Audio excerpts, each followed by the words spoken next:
Nightmare. JQ, you are the man. So, welcome to Red Devils United.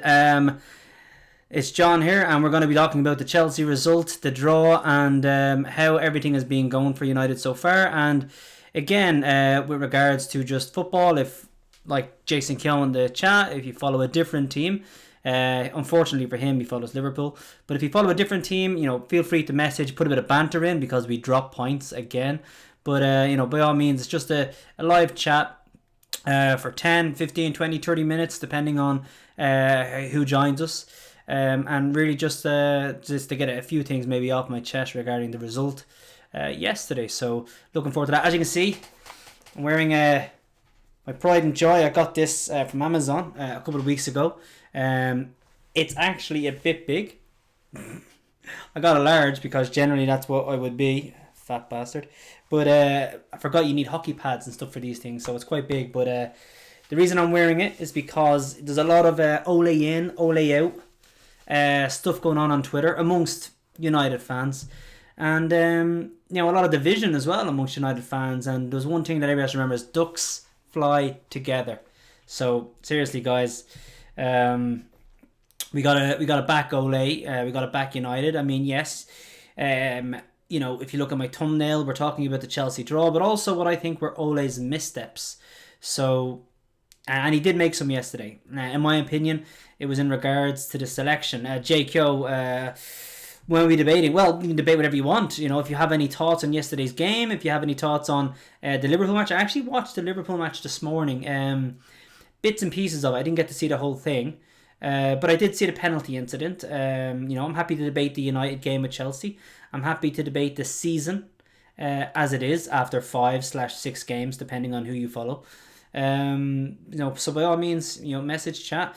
And if anyone else joins, they can join in. For me, Ole did make a misstep. He did.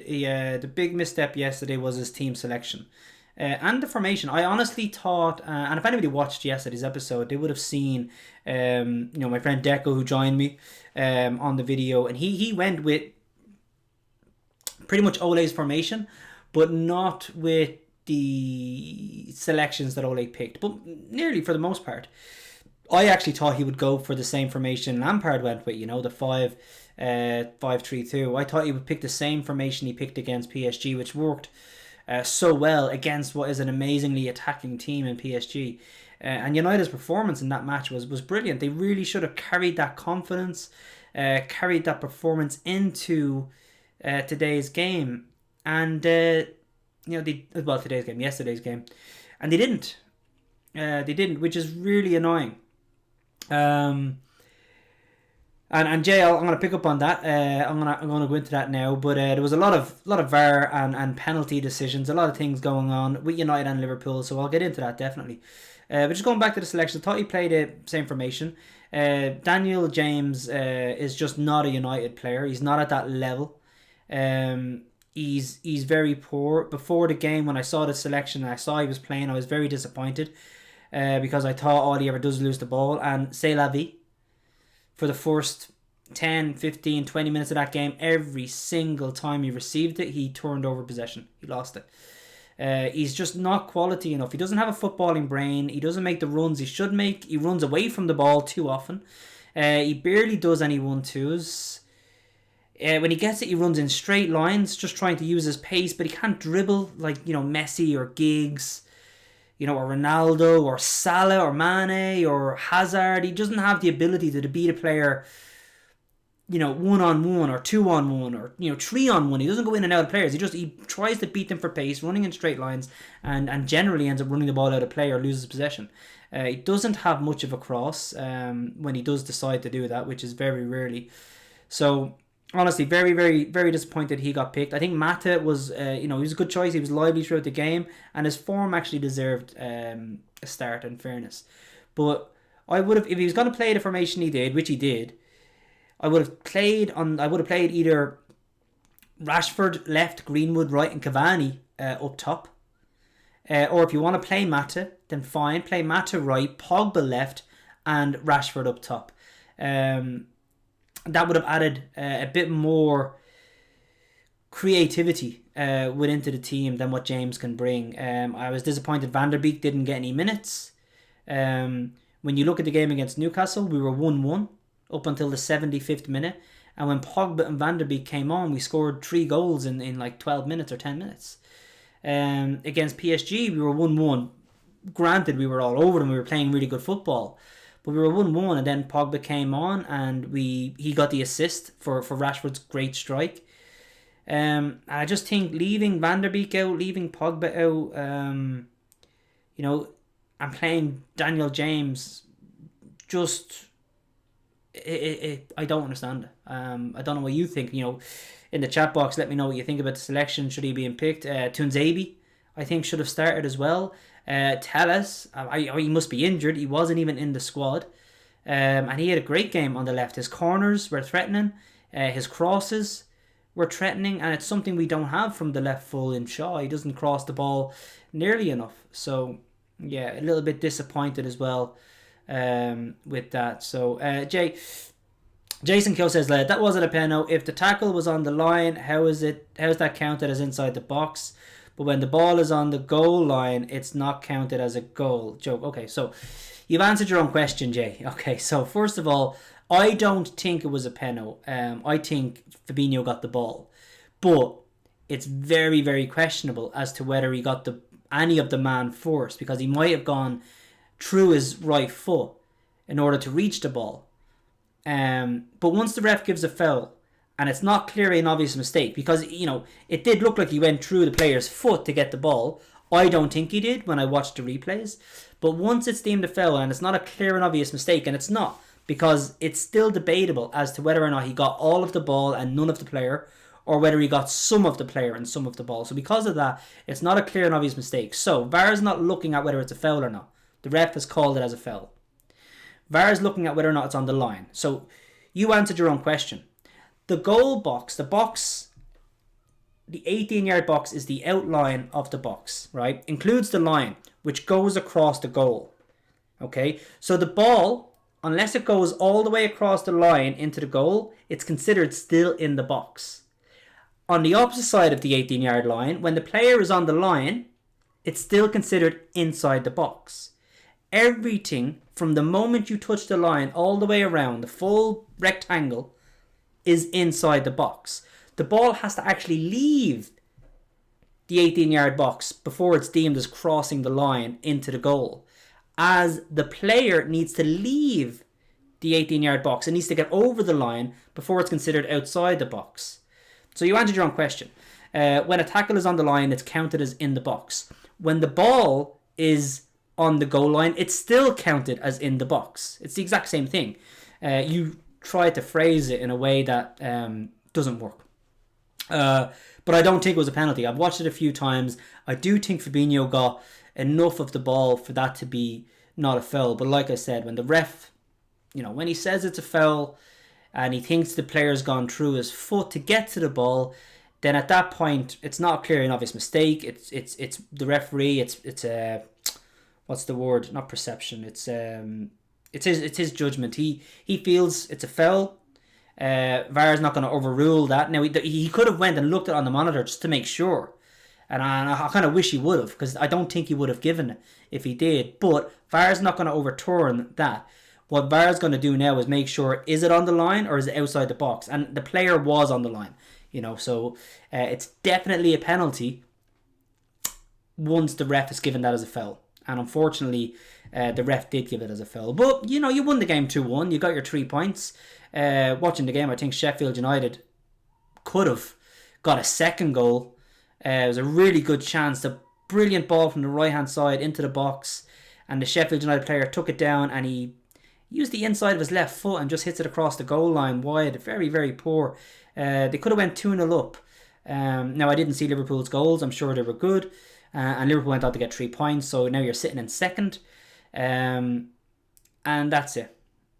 Jay says, I get you, VAR this year just isn't helping. It's not. VAR is absolutely shocking, right? Let's go back to the United game, because that's what I'm here to talk about.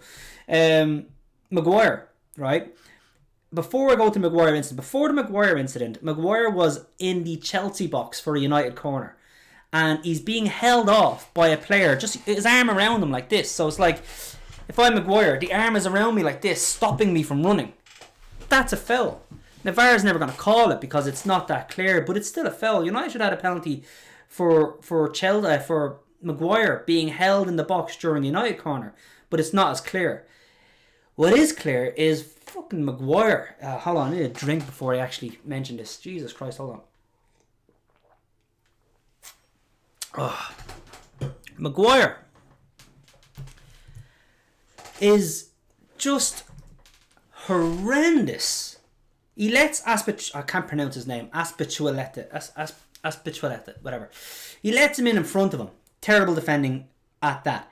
He puts his arms sort of around him. Really, really poor. You're risking a lot. And then he puts the fucker in a headlock and he has his arm around his neck. I mean, how VAR doesn't check it? How the ref is not asked to go look at the monitor? It's a clear penalty for Chelsea. And as a United fan, I'm delighted it's not given. But again, VAR got it ridiculously wrong. I mean, I don't know what they're doing in there, but they got it wrong. And then again, and they, apparently they didn't even check it. Doesn't make sense. Then you Rashford. Rashford's running across the box inside the 18-yard line. He's got two players, running alongside him. Silva just swings his leg, misses the ball because Rashford touches the ball away from him, and then kicks the instep of Rashford. Now, he doesn't kick it very hard, but he kicks it enough to put Rashford off balance. He then tweaks his ankle as he lands his foot down on the ground because, he wants to land his foot like this, but when he gets kicked, his foot goes like that, and when it hits the ground, it tweaks his ankle. But you swing your leg as a defender and don't get any of the ball, and then kick the striker inside the box, you're risking a penalty as well. Now, VAR did look at that, but also didn't give it as a penalty. If it was given, I'd have been happy. It may have been considered a little bit soft, but I wouldn't be complaining if it was the United defender that kicked the Chelsea player without getting any of the ball if a penalty was given. So I think VAR missed 2 or 3 penalty decisions. In the Liverpool game, I think VAR was correct. It can't overrule the ref's mistake, maybe, in calling a foul. But it could advise the ref to look at it again. But what it did do was just check and see if it was on the line or not. And as we've discussed, that means it is a penalty. But throughout the season, how VAR didn't send Pickford off against Liverpool for a horrendous challenge. I mean, it was checking for offside. Okay, fine. He's offside. When a player's offside, does that give me permission to just deck him? It's like Van Dijk runs offside, he shoots, or he gets the ball, he runs offside, so I'll just nut him in the head, I'll just loaf him. And I'm not going to get sent off, apparently, because he's offside. I mean, Jesus Christ, it doesn't matter if he's offside or not. Pickford's just come out and lambasted him and nearly broke his leg. He's obviously torn his ACL. And not only does he not get a red card, he doesn't even get any retrospective action taken against him for what is and can only ever be deemed a reckless challenge. So that was nuts. I'm trying to think of, the VAR has had, oh my God, Man United v Spurs. I mean, United were not good against Spurs for the first 10 minutes. They weren't. But they were 1-0 up. Then when I got to the pub to watch it, they were 2-1 down. Now, when I got to the pub and watching it, I immediately see Martial getting a red card. So I watched the replay. And the player swings an elbow at Martial. And then Martial just reaches around and flicks him. Now, retaliation. Okay, it's a red card, except he didn't really touch him. But letter of the law, you give him a red card. But the referee has to give the Spurs player a red card. He swung an elbow at Martial. When you remember Arsenal, Vieira was on the ground with Van Nistelrooy one year, and he kicked up at Van Nistelrooy. Van Nistelrooy jumped back. No contact. But it was there. The referee saw he kicked out. When you swing an elbow, you don't have to actually break the guy's nose. You swing an elbow at somebody, it's a red card. So the ref should have either gave Martial and the Spurs player a red card, or given them both yellow cards and just give them a talking to and say, give a fucking up, guys. It's ridiculous. And he didn't do either of those things. It was just the United player that got sent off. So I think VAR should have told the referee, look, you've sent Martial off, but he got an elbow swung at him. You need to have a look at that. And it missed it. It missed the Pickford challenge. It missed Mcguire's obvious penalty, or Chelsea's penalty claim, if you will. VAR is getting so much wrong. And it's really hard to understand why. Because VAR is not a computer. It's not a system. It's a human being who is a referee, who apparently or should at least know the rules of the game, and they get to simply watch it again over and over. Now, offsides are offsides. Oh God, VAR on Mane's offside.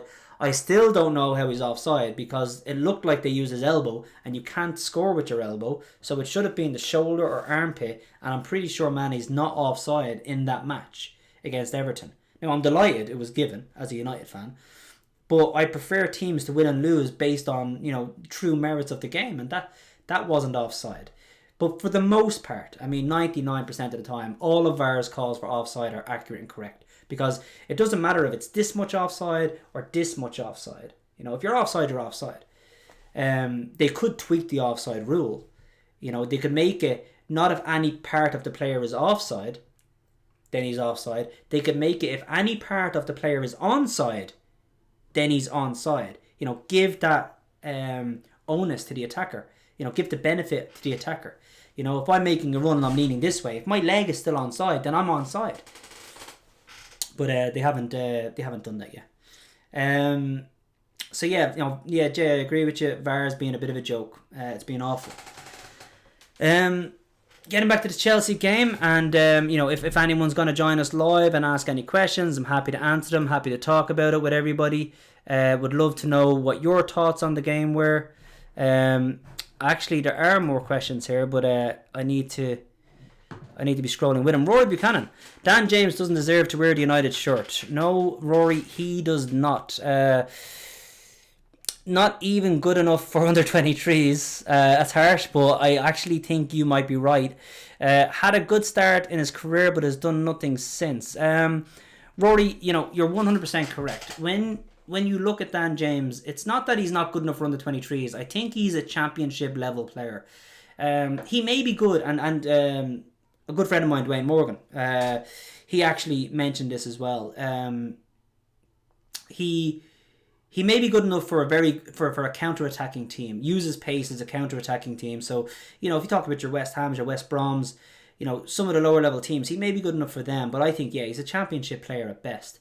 Really, really, really annoying that he's getting a start for United when Pogba or Van der Beek or even Greenwood, three very attacking, creative, great players are sitting on the bench. So yeah, that's really beyond me. Jason Kyo says Everton lost as well, making the weekend even better.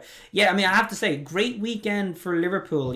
All the teams have been slipping up. Liverpool got hammered 7-2 by Villa, awful result. They drew with Everton. Man City then drew with West Ham. Chelsea had 2 3-all draws. Man United themselves have been up and down, losing to Palace, beating Newcastle, beating Brighton, but then drawing with Chelsea wasn't great. Obviously getting hammered by Spurs wasn't great. So really, really not good in that sense. But yeah, great weekend for Liverpool with United dropping points, Chelsea dropped points, Everton dropped points. Jesus, City dropped points. So yeah, it was a good week, but it's still early days. When you look at Liverpool, they're sitting second. But if United win their game in hand, we're only 3 points behind. So it's kind of like every single team has had an awful start. Nobody's been brilliant. The only teams that have been brilliant were Villa, Everton, and then Leeds had a kind of good start to the season. For people wouldn't have thought it, but Villa, Everton, and Leeds, and they will drop off. But the so-called Big Six, they've all had an up and down start to the season, which means none of them are really that far ahead of the others. If Liverpool were in top form, they'd probably be, I don't know, they could easily have been 9 or 12 points ahead at this stage. But if we win our game in hand, United that is, then we'll be within 3 points of Liverpool, and we'll be right up there. But we have to win it first, and that's the important thing. JQ, VAR definitely needs to go. Don't think I've spoken to anyone that likes VAR. Takes the enjoyment out of the goal because you don't know what's going to happen. I don't think VAR needs to go for one reason only. Chelsea versus City. Last season, Chelsea were playing City, and City scored. It might have actually been the season, last season. And City, no, it might have been, it was the season before last season. Okay, so Chelsea were playing City, and there was no VAR. And I think it was City scored 2 goals that were both easily 5 yards offside. And when a team loses to that, I can't take it. It's so annoying. There are too many offside calls that are incorrect to get rid of VAR. Because you were unhappy, Jay Kyo, Liverpool supporter. You were unhappy Mane's winner for Everton was chalked off. Because you and I both think it wasn't offside. That's fine. But imagine all the wrong offside calls that would happen without VAR.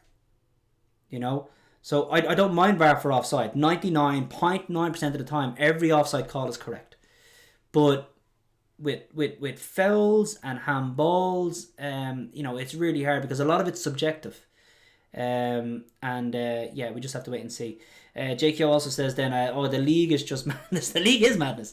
The league is mental. It's very, very difficult to see any team kind of taking the bull by the horns and running off with it. Chelsea are stuttering, Liverpool are stuttering, and they've lost Virgil van Dijk, which is a massive loss. United are stuttering, Chelsea are massively stuttering after spending like 200 million. So nobody really has got a good footing, and that has to be put down to no fans, no real pre-season, and players being injured. And now with Champions League, you used to play a Champions League match, then you'd play a weekend match, and your next Champions League match was 2 weeks away. But now we're playing Champions League, and we're playing Champions League again straight away. So there's so many games that it's very hard to see how any team is going to be able to just pull away. Jay's saying need to change. Needs to be changed. Then I don't know how, but something needs to be done. Jay, as I said, and this is actually Graham Souness that said this last season. If you're keeping VAR and you're keeping the offside, get a handle on what the handball rule is. B, for the offside, make it that if any part of the player is onside, then it's okay. Because it's very easy to see if a player is offside, if there's anything. But if any part of the player is onside, because you're giving the onus to the attacker, and that way then you'll get more goals, less offside calls, and because it's very easy for an attacker to say, a part of me is onside. It's very easy to look across the line and go, my legs are onside, my body's onside, and now I'll run. It's very easy to do that. It's very hard to hold back and make sure no part of you is offside. That's a very difficult thing to do when you're trying to gain a slight advantage. So make the rule, if any part of an attacker is onside, then he's onside and the goal stands. But we'll have to wait and see. Souness put that, he made that rule up in his head one day. I think it was on Sky Sports, and I actually really liked that. I don't really like most of what Graham Souness says, but he was right when he said that. Just want to see if anybody else joins us live. Rory was with us and he'd left, but I agree with everything Rory said about Daniel James. It's very disheartening, as I said, to see him playing. The result was very poor for United after that PSG performance. I really thought we'd go out and do good. Get a good performance in, even score a couple of goals. Chelsea have been leaking goals at the back. Obviously their match against Seville was a nice sturdy performance, 0-0, but I really thought we would have a bit more threat about us, and we didn't. And as I said before, Ole's misstep for me was his team selection and his formation. He seemed to be settling for the draw, but so did Frank Lampard. I mean, if anybody's watching this, if not live, after the fact, comment below and let me know. Did De Gea make a save? I don't think he made a save. I don't think he did. I think United had more shots. They had more shots on target. Mendes had to make far more saves. United had more corners. I mean, Chelsea were by far the better team in the first half, especially for the first 30-35 minutes. But in the second half, United were a much better team, and on the 60 minutes, we bring on Pogba, we bring on Cavani, and we've got more chances. Silva actually played brilliant at centre-half for Chelsea in the second half of that match. Really, really helped them out a bit. But, yeah, would like to know what you think. I don't think De Gea made a save at all. And I don't think Chelsea threatened at all. So Lampard seemed to not play for a draw, but played not to lose. And Ole, for 60, 65 minutes, also played to not lose. And then I think he was hoping to grab it in the last 15 or 10 minutes. And, really don't want to see that as a game plan. I really want to. I would rather lose, playing really, really well and going for the win, than get 1 point playing not to lose. It's not a great way to go about playing the game. There's a couple of people watching live. If you fancy chatting in the box, Giant J Kyo, who's keeping this stream alive. Thanks, Jay. Appreciate it. You're a good man. Just bear with me now, because I'm actually going to just move our chat so people can actually see. There was Rory, who had the Dan James comment, which I 100% agreed with. And now the chat will be live as we go along. So yeah, Jay, if you think you look at the reply for it, wait, I think if you look at it at the replay for an offside and he looks onside, then he should just get the benefit of the doubt. But if he looks offside, then give it offside. Needs to stop going into these millimeters. Yeah, I do agree. I mean, for me, if you're offside, you're offside. But if you need to go and draw two lines together and really dissect it into millimeters, then, really what kind of advantage is that player being given? What kind of advantage did that player get from a millimeter? There's a good chance he didn't score the goal because of a millimeter. He didn't gain an advantage because of the millimeter. If the player is clearly offside, as in if you've got the two lines and there's a gap between them, then yeah, okay, because it's half a foot, or it's even this much, you can see the gap. But if the two lines are like this, and they're basically touching, then I think Jay is right. I think you just have to give the benefit of the doubt to the attacker. Because we want to see goals, and we want players to be able to celebrate goals without worrying about whether their toenail was offside. That's really not what football is about. And as Jay kind of said in a previous comment, it does take the fun out of the game. Because I remember, we had scored a goal and I couldn't even cheer for it.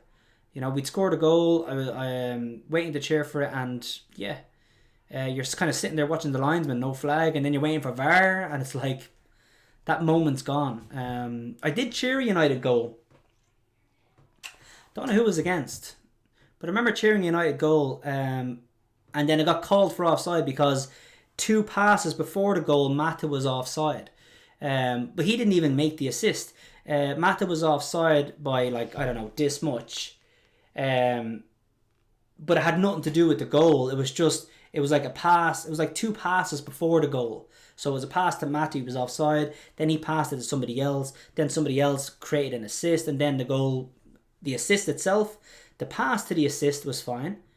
The assist itself was fine. And the player who scored the goal was fine. But 3 passes back, Mata was like this much offside. So it went all the way back and called him offside.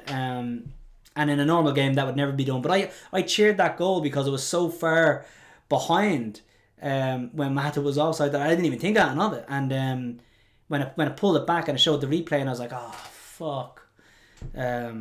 That's offside. So I think Jay's right. It takes a lot of the excitement out of the game when that happens. Guys, we've talked a lot about VAR. We've talked a lot about the league and how it's mental at the moment. The Chelsea draw is done. Ole made a misstep, I think, in the selection and in the formation, but I think people need to get together, United fans obviously, and just support the manager, support the team. Obviously we get angry. Obviously certain players have bad form, and we want those players to do well. We want them to try harder. But I think Ole has done a great job.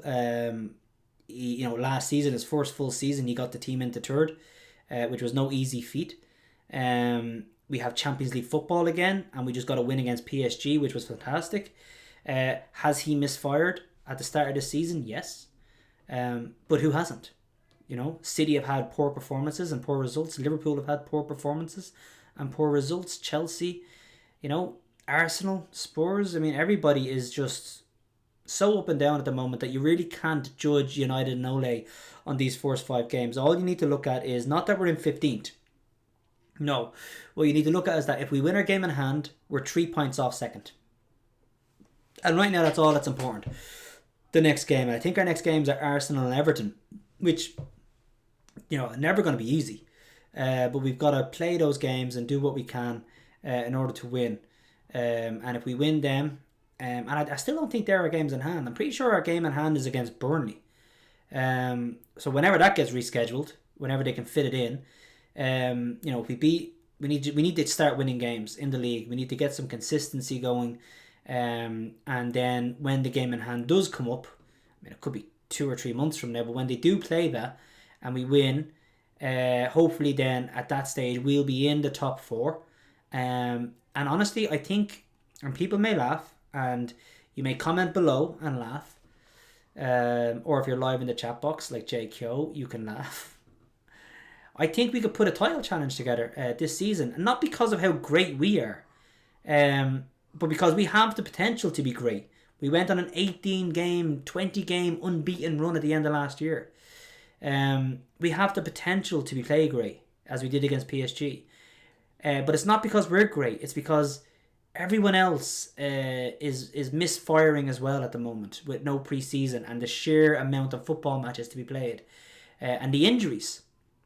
And VVD, Virgil van Dijk missing for Liverpool, is a huge blow to their title aspirations. Because you can say what you want about Fabinho and whether or not he got the ball, but he gave away a penalty. He did. And while he is great in that position, he's not as good as Virgil van Dijk. So losing him for the majority of the season could be a huge spanner in the works for them. Man City losing Aguero now for the next few weeks, huge blow to Man City. Man United, for the first time, because last season we lost Martial, we lost Rashford, we lost Pogba for like half the season. We didn't have Bruno Fernandes for half the season. We didn't have Cavani or Telles or Virgil Van Beek. So we have, for the first time in a while, a fully fit squad. You look at our bench. I was disappointed with Ole's selections, but the bench had Greenwood, Cavani, Van der Beek and Pogba and Matic. The bench was fantastic. Telles didn't even make the bench. Tunzebi was on the bench. The bench was actually great against Chelsea. I just think some of those players should have started. But we've got a fully fit squad, and if we can keep them fit, and with City losing Aguero, Liverpool losing Van Dijk, everybody else being up and down just like we are, I honestly think we can put together a title challenge, but it requires consistency, and that's something we've lacked for 6-7 years. The first time I saw consistency in this team was with Ole last season. From January 22nd until the end of the season, we went 20 league games unbeaten. That was the first time I've seen really great consistency, so fingers crossed. Jay's just coming back with a few comments, so appreciate it, Jay, thanks a lot. United should have went out with the same team. Excellent. Yes, excellent to Zabi. I understand if Ole's trying to rest him, because he's been out for 10 months with a mysterious injury. So he's been out for 10 months.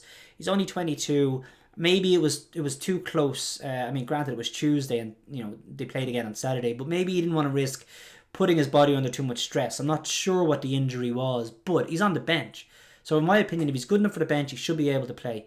And I agree. He should have stuck with Tunzebi and he should have stuck with the formation. But even if he doesn't stick with the formation, He's putting his trust in Mcguire. He costs 80 million. Mcguire is a great player. Mcguire played well yesterday, even though he gave away what should have been a penalty. But we didn't give away any chances yesterday. Chelsea didn't have a shot on target. So while I think Tunzebi definitely should have played for his performance against Mbappe and Neymar, and I have to say, I'm not sure if you've seen it, Jay, but he went toe-to-toe with Mbappe in a sprint, and he actually managed to get the ball. I thought Mbappe was true on goal. I thought he would have scored.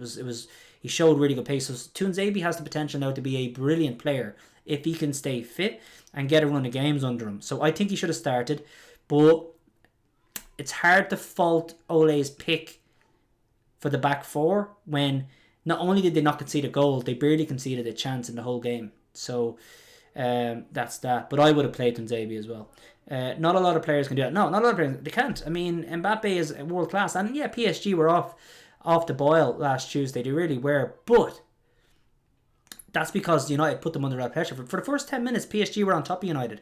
For the first 10 minutes, Neymar was playing well. The commentators did a massive 360 or 180. They did a massive 180. They were like, oh, Neymar's really doing well. Neymar's playing really well. Neymar's this. And then all of a sudden he loses the ball a couple of times and the commentators just turned on him. And were like, Neymar's having a terrible game. I just started laughing.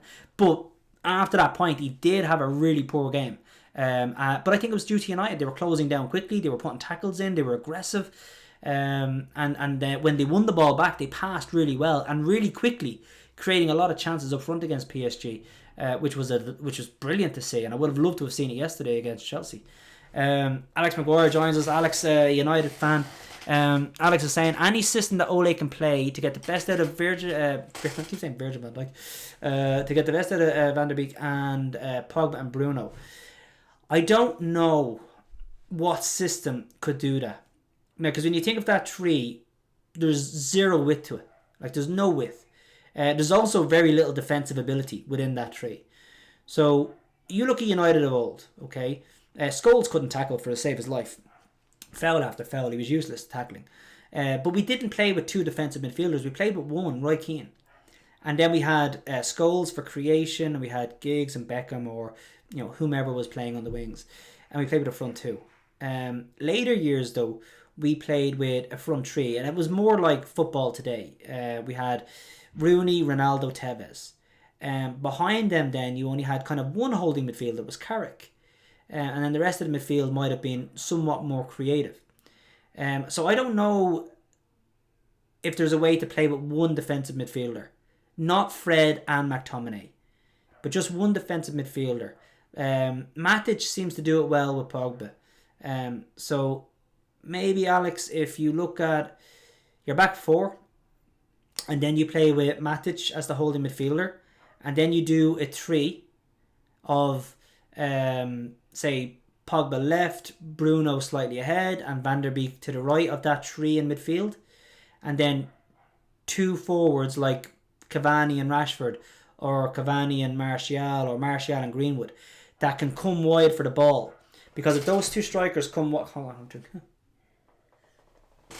If those two strikers are coming wide for the ball, then it's opening up space in the middle for Pogba and Van der Beek and Bruno to run into and create lots of space. And it would also mean that when you're playing a Matic as a holding midfielder, and then in front of him, Pogba, Bruno, Van der Beek, there's not much width to them, but it allows for the fullbacks of Tellez and Aaron Wan-Bissaka to really get up the pitch and put crosses in to Cavani and Greenwood, or Rashford and Martial, or whoever the two strikers are. But that's how I would do it. Kyo, narrow, 4-1-2-1-2. So, Jay, I think you're right. I think like your back four, and then your Matic, and then your Pogba and Van der Beek, and then in front of them your Bruno, and then you've got your front two. So I think you're right. It's narrow, but in a narrow formation like that, you've got room for your fullbacks to really take advantage. And if Tellez starts playing, because I still don't know why he wasn't in the squad, but if he's playing the next game, he's a really good crosser of the ball. I was very impressed with his corners against PSG. It was the first time from corners we actually looked like we may score from a corner, and they weren't just lofted in or cleared from the first man. So Tellez had a really good cross of the ball, and Aaron Wan-Bissaka is getting better at attacking. So Jason Kill, you're absolutely right. Exactly. Tellez, Aaron Wan-Bissaka up and down the wing. I agree 100%. And then you've got a very, very congested midfield, which means it'll be very hard for the opposing team to really come through the middle. They'd have to also go out wide. And I wouldn't mind any player going out wide one-on-one with Aaron Wan-Bissaka, because I'd back Aaron Wan-Bissaka every time. He's one of the best defensive right fulls in the country. That's exactly what I would do. So I agree. Alex, that's probably the system I play there, to be honest.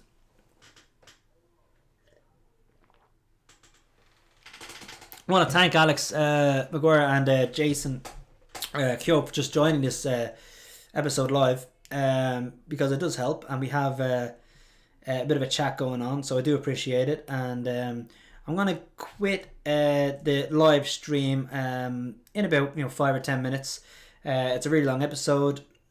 I'm going to try create, guys, episodes of Red Devils United. It's going to be 10-minute episodes pre-game and 10-minute episodes post-game. And that's going to be my goal for the episodes. And then I'm also going to do live streams, which will be maybe 30 minutes to an hour. That's all about a discussion and a chat about the games and football in general and other teams, depending on who you support. And that's what today's episode really is. Just an hour-long episode where we can discuss it. And hopefully I can get a little bit better at it. Alex says, do you think Pochettino would do a better job with this team than Ole?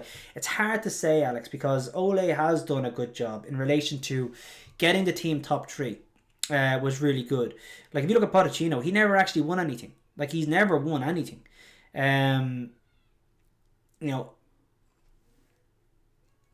He has developed players maybe when you look at some of the players that he's worked with. But he had a very good Spurs team and he didn't win anything. You look at Ole.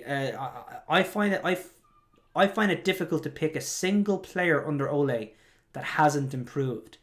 Mason Greenwood has graduated to the first team under Ole, scoring something like 18 goals last year in his debut season, the joint most of any 17 or 18-year-old in United's history. And he's come on. Rashford had his best season ever for United under Ole last season. Martial had his best season ever for United last season under Ole. Matic, for me, had his best season ever from January to June, July after the break. He had his best season for United last season. United had their best finish, third place in a long time, except for that one season under Mourinho, where we got second. Ole took the team that finished outside of top four. He finished sixth in it's not even his fourth season. He took over in January, but he finished sixth. When you look at, if you're going to compare it to any manager, you compare it to Klopp at the moment because he's world class. Klopp's first season at Liverpool, he had to do the same job as Ole. He had to clear out the whole team. He had to get rid of loads of dead wood. He took over in October and he finished 8th. Okay, the following season then, his first full season, he finished 4th because he was clearing out all the dead wood. Now, Ole's only had those 2 seasons and he didn't finish 8th in his first season. He finished 6th. So that's better. And he didn't finish 4th in his second season. He finished 3rd. So that's better. Now, that's not to say Ole's going to go on now and finish 2nd and then win the Champions League and then win the league in his... I think Klopp was in his 5th season when he won the league. That's not to say Ole's going to go and win the league and win the Champions League. No, not at all. But that he's actually done really well in the first 2 seasons. And it's very hard to know if Pochettino would also do that. Maybe he would. Maybe Pochettino could take the team and really bring it to another level. But I want to give Ole the chance to do that himself because all the players are improving under him. I love his signings. Yes, everybody wanted Sancho. I wanted Sancho, but that's not Ole's fault. That's the board not willing to pay 120 million. And on all honesty, I can understand that. Right, 120 million for a single player is a lot of money. But I love Ole's signings. Aaron Wan-Bissaka for me is brilliant. Mcguire's done well. Like, let's not forget, our defence last year only conceded 3 goals more than Liverpool, who had the best defence in the league. We had the 3rd best defence in the league. Now, when you consider we had the 3rd best defence in the league, and Aaron Wan-Bissaka and Mcguire were new in their very first seasons, and Williams is only graduated and had to play a lot of football because of Shaw's injury. So that's a team, that's a midfield back four that's never really played together before, and they were the 3rd best defence last year. And only 3 goals off the best defence. So I think Maguire's good. Aaron Wan-Bissaka is fantastic. Bruno has obviously been brilliant since he arrived. I really like the look of Telles, so we're going to see what happens there. Van der Beek looks like a great player. Hopefully we'll start seeing more of him. Cavani, actually, I'm really interested to see if Cavani can do. He looks fit, he looks sharp, and he had a couple of really good chances. But I like our signings. Jason Go, Ed Woodward needs to go. He's a muppet. Yeah, we need a director of football. But I don't think Ed Woodward picks the signings. I think Ole will give him a list of signings, a list of players he's looking at, a list of players he might want, and then Ed Woodward will go and try and get them. And he generally tends to fail at that, or he generally tends not to fail at that, depending on who the player is. He failed to get Sancho. He failed to get Bruno in the summer, but then got him in January. thank God. But yeah, I mean, I like Ole signing, so I want to see Ole continue to progress the team. If Ole stops progressing the team, then I'll start to worry. Jason Keogh says, Ole needs to win something. I think he does. I think Pochettino failed to win anything, and for me, he didn't win anything. But Ole doesn't need to win something in his second season. Klopp didn't win anything in his second season. You can correct me, Jay, but I think Klopp lost something like 3 finals in a row. He didn't win anything. Like I said, he finished 8th in his first season. He finished 4th in his second season. He finished, I think, 2nd in his third season. But it took Klopp, I think, 3 years to win a trophy. And I'm not even going to talk about Super Cups and Club World Cups because they're nonsense for me. But Klopp has won 2 trophies now, the Champions League and the League. The 2 biggest trophies you can win. But he's done it in 5 years. Now, Ole's only had 2. So we'll wait and see what can happen. I think Ole has a good chance to win a trophy this year. He was close last year. But I think he could win a trophy this year. But I don't think he has to win a trophy this year. He has to get top 4 this year. I would love for him to put in a title challenge this year. But I do think that if we don't win a trophy this year, that's okay. But I do think he will then need to win something the following year, next year. I do think he would need to win something next year if he doesn't win anything this year. But for me, this year is about progressing. I do think he needs to progress the team, finish in the top 4, maybe put on a challenge, but we wait and see. Jason Gill, I'm going off what Alex said there. What does Ole need to do to keep the pressure off him? Is top 4 with no trophy enough? I think top 4 with no trophy is... I think it's enough. I don't think it's good enough. I think it's just enough. Like, it's just enough that it'll keep him in the job as long as they're progressing. I mean, the top 4 challenge this year is going to be very tough when you think about... Well, first of all, the fact that all the teams are playing really poor. Everton's really putting up a challenge. Arsenal are looking decent. You've got Spurs, you've got City, you've obviously got Liverpool, you've got Chelsea, and you've got United. I mean, there's 7 teams in that alone. Leeds look good. Wolves are always a good team. That's 9 teams. Finishing in the top 4 is going to be difficult this year. So if Ole can finish in the top 4 at the expense of Chelsea or Arsenal or, whomever.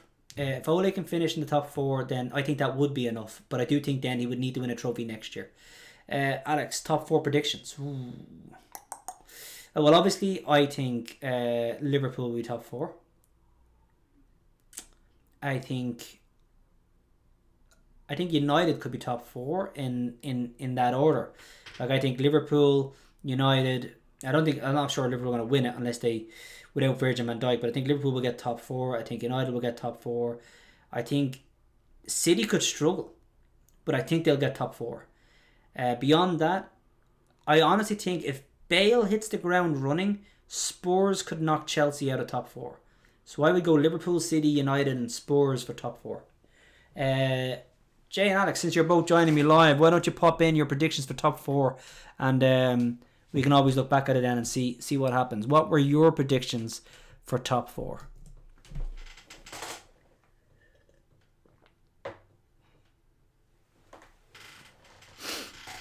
And we're going to wrap it up with those top 4 prediction, guys, because we're nearly on the hour mark and I want to keep it to an hour.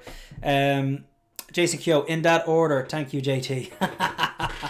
Yeah, Liverpool, United, City and Spurs. If I'm going to do an order, I don't think Liverpool win the league. Not without Virgil van Dijk. I'm not sure if United can win the league with the inconsistency that they have. So really it's hard to put an order on it. But if I'm going to put an order on it, I'm going to say United, Liverpool, City and Spurs. Alex, Liverpool, City, United, Spurs. Yeah, I mean that's fair. I think unlike last season, no matter who wins it, it won't be won by very much. I think it could be a very, very close season.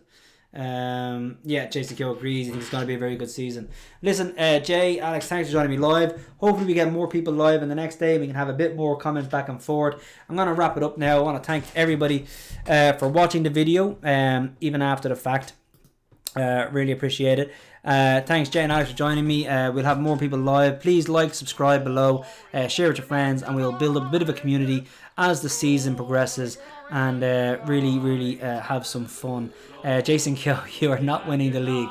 Well, Jay, neither are you. Welcome to Old Trafford. It's the bitter of our dreams. The power and the glory of the Shepherd end will sing. The Lusty boys will take the pitch with magic at their feet as the Reds go marching on. Glory, glory, Man United. Glory, glory, Man United. Glory, glory, Man United. As the Reds go marching on. This shirt belongs to you. Always has, always will. Chevrolet, proud supporter of Manchester.